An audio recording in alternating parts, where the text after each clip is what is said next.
Hey YouTube. Hi Spotify. It's Kel.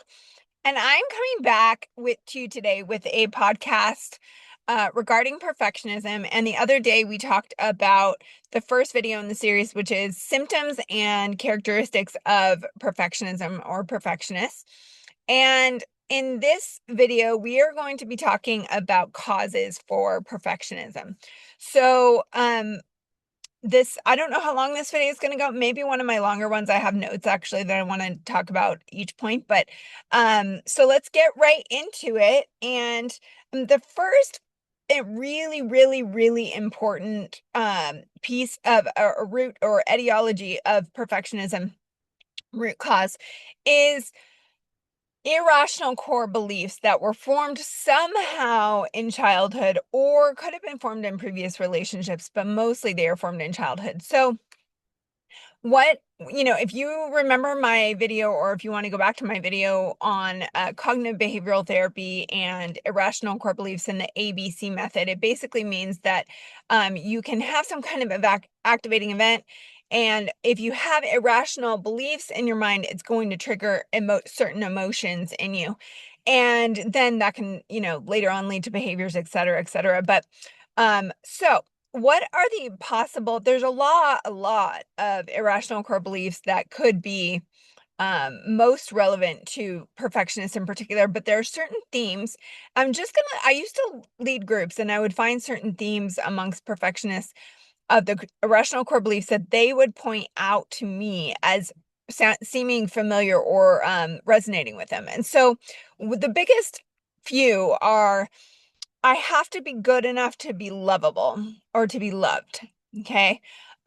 Or if I am not perfect, then I am unlovable. Okay. Or, and I have a few, if I'm not perfect, then I'm a failure. Okay. And also sometimes they feel like at their core they are defective, or I'm defective and therefore unlovable. And so I kind of like have to, do all of this stuff, ABC, to kind of prove my lovability, if you will. And so, but really for a lot of people, it's a fear of failure and like a fear of not being good enough to be lovable. And so, and this can come again from there's a ton of root causes, and again, I'm going to list more, but so that is one component of perfectionism, is the irrational core beliefs that are the etiology or the root cause of perfectionism. Okay. And so another cause that we talked about a little bit in the other video is what I call the lack of integration and the acceptance of the shadow side. So this means that, because the perfectionist is kind of so rooted in the good and, the good side of themselves, are being perfect all the time, they oftentimes have not, dove into their shadow side and seen in themselves, what are my imperfections and what are the things in me either the feelings I don't like, what is it, sad, like, do I have sadness in my shadow side? Do I have anger in my shadow side? Do I have resentment or bitterness in my shadow side? Jealousy, things like that, right? So it's really, we'll get into treatment and interventions in the next video, but it's really helpful for perfectionists to dive into their shadow side. You can do this in multiple ways. You can use art therapy, talk therapy. Obviously, there's a lot of different ways. Journaling to get into your shadow side more. But the whole point is to dive into your shadow side, explore what is it about me that maybe I keep in the dark, or keep in the shadow because I don't like it in myself. And here comes my cat, because of course I'm doing a podcast, so my cat just has to come up. So he may say hi later, but so basically that is one of another one of the causes, is lack of integration or acceptance. Because not only do you want to know what's in your shadow side, you want to learn to accept that as part of like your own personal and unique yin and yang in you, that is like the integration of the good and the bad. Okay, I'm sure I'm taking yin and yang out of context, I'm sure, but you get the point. We all have good and bad. And that is another part of the good bad split, healing the good bad split that we talked about. So that.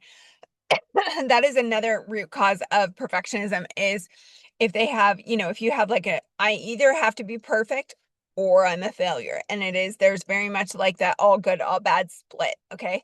So again, treatment and interventions would focus on healing that good, bad split and learning to accept both things in yourself and practicing radical acceptance, even if you're still striving for goals, but you're practicing radical acceptance of yourself in this current moment to love all of you, which can include, I mean, there's a lot of different ways writing letters to yourself that, accentuate love for whatever sides that you don't like, etc. There's a lot of different ways. But um that is another one of the causes.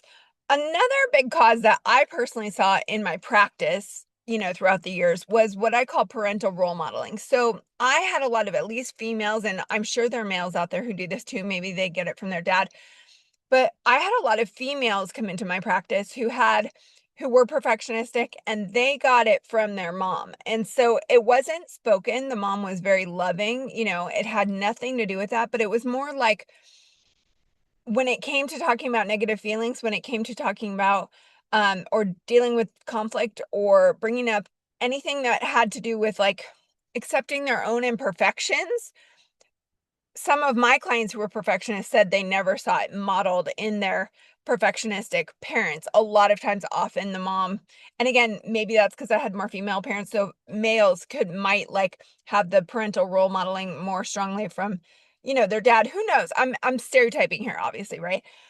But I'm speaking on my own personal practice, and a lot of my clients had, parental role modeling where they didn't really realize that perfectionism had been modeled to them until they were like, "Oh yeah, we never really talked about negative anything ever," And so, and that and they and also my mom's so hard on herself and the house has to be so perfectly clean all the time, and so everything kind of I'm not saying clean house means you're a perfectionist, but so all of that to say parental role modeling, another cause, okay?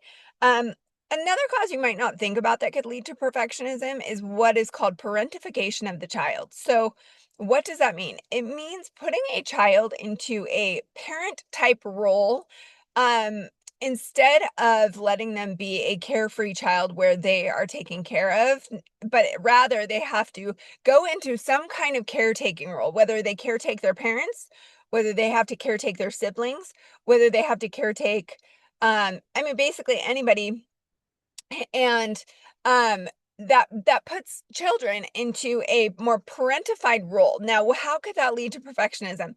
Well, it basically implants into the child's mind, I have it all together and I have to, and like I need to kind of teach or like show people the way, or I need to be quote the good one so that I can take care of the ones who don't know how to do it.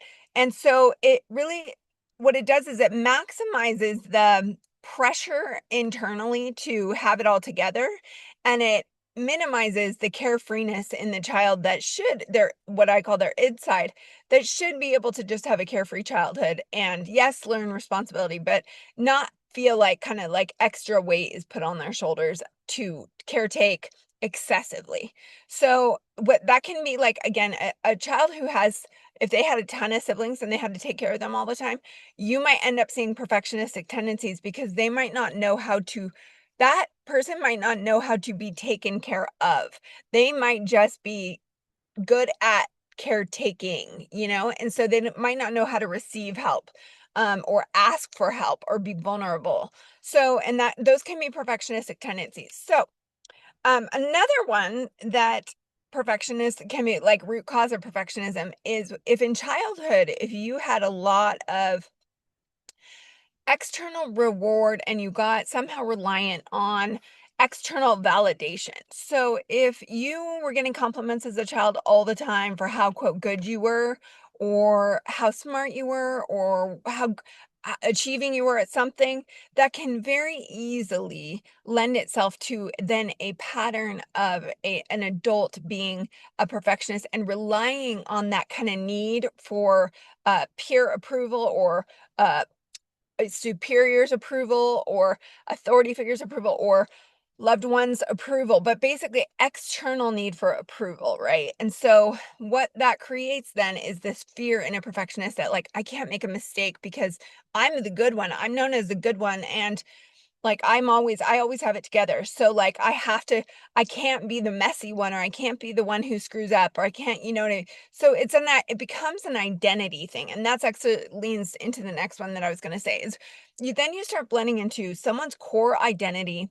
And if their core identity is needing to be perfect or kind of the one who has it all together all the time, that is creates a very uh then you have like an image slash identity issue where it doesn't allow that person to, again, screw up, make mistakes, be messy, fall behind on a task or whatever without them berating themselves and just accepting themselves as human. It's like, no, that's not who I am. I have it all together all the time. And when this can get difficult when like a woman or a man has, 20 different balls they're juggling in the air. And, in childhood, it can be easier to kind of get away with being perfectionist because, or like having it all together because, you have less responsibilities. But as an adult, the pressure can mount. And if you haven't learned to kind of accept that you're human or make mistakes or whatever, for some perfectionists, they think, well, who am I if I'm not the person who has it all together? Right. So when we get into treatment and interventions, we'll talk about how sometimes treatment for perfectionism involves creating other forms of identity, hobbies, focusing on someone's strengths, basically just ways to build and expand someone's identity beyond just being the good one who has it all together all the time. Okay, so those are just the basics for today. Um, and I'm sure I could probably, I mean, I could go on and talk about this for hours. So in the future, when I do end up having guests on, I will I'll bring in people who have maybe recovered from, perfectionism and talk about how it affected their life or et cetera, et cetera. So, but for today, I just wanted to kind of cover the core causes. Those are the main ones.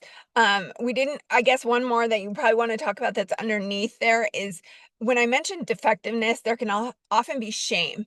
So shame linked to that defectiveness, like I am a defective human being. If I make mistakes, I'm defective and therefore unlovable. And that creates a shame, so it's different to make mistakes and learn from it, but shame is when you sit in it and you think that you are an all bad person, and you kind of can't get past or see yourself past whatever mistake you made, right? So it's you're feeling defective in your core. And so perfectionists, again, when they slip into the all bad state, or I made a mistake, uh-oh, I'm all bad, I'm defective, there's a deep shame of like, I can't admit that to anybody because if people see that I don't have it all together all the time, then I'm not perfect. Then who am I? And I'm unlovable. So it's like this cascade of irrational beliefs and identity crisis and, all the stuff so that's why you do see some defensiveness when you kind of poke and prod a little bit at or not on purpose, but like when you're talking to a perfectionist and trying to ask them to admit mistakes is because it's very much linked to all those things that I just mentioned. So I hope that this helps for today. Next video, we will be talking about treatment interventions, which is basically going to target each of the different root causes, right? So, but I hope that I mean, again, let me be very clear that each individual perfectionist is very unique. So they might have some of those core causes, not all of them. They might have one or two, they might have five or six. So, but it's just there are themes for sure to this personality trait. And so I hope that this finds you well. And I am thinking about you. And I hope that you're happy and healthy wherever you are. And I will see you next time. And we will talk about treatment interventions. And I hope you're having fun watching the World Cup. That's going to date this video, but I will see you next time.